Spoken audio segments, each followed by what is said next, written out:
c'est d'elle qu'il tirera cette œuvre si dramatique, cette lithographie exécutée en 1882 qui s'appelle Sorrow, la douleur, et où on voit une femme nue, à la chair lamentable, la poitrine écroulée, au ventre gonflé, osseuse et aux cheveux rêches et rares.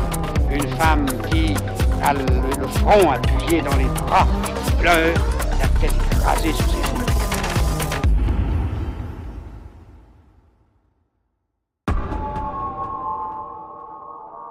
L'homme, maître de lui-même, afin qu'il soit mieux le serviteur de tous.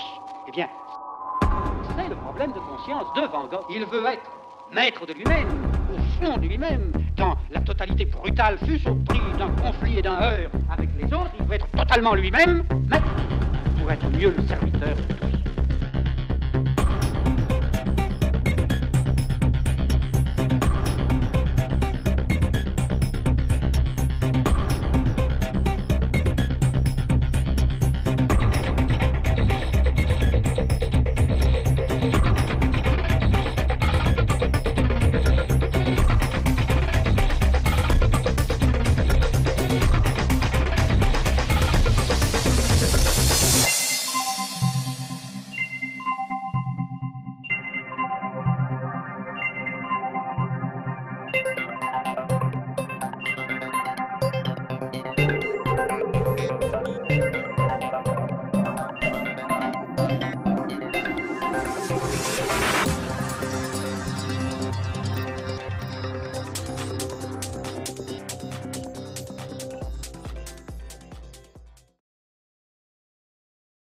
Il y a des circonstances où il vaut mieux être le vaincu que le vainqueur, mieux Prométhée que Jupiter.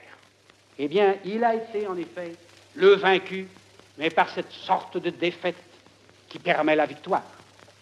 Et je trouve peut-être que c'est ce qu'il y a de plus sublime dans cette vie de Van Gogh, que pour Van Gogh, elle a été un échec total. Échec sur le plan humain de l'amour des êtres individuels et de l'amour des êtres collectifs.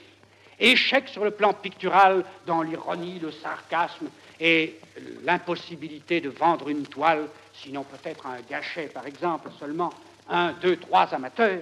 Échec total et partout, et il meurt dans l'échec, ayant eu cette suprême souffrance et ce suprême échec de voir sa main elle-même ne plus pouvoir exécuter ce qu'il voulait peindre. Et je suis sûr que c'est de cela qu'il s'est tué, et c'est pour cela que cette balle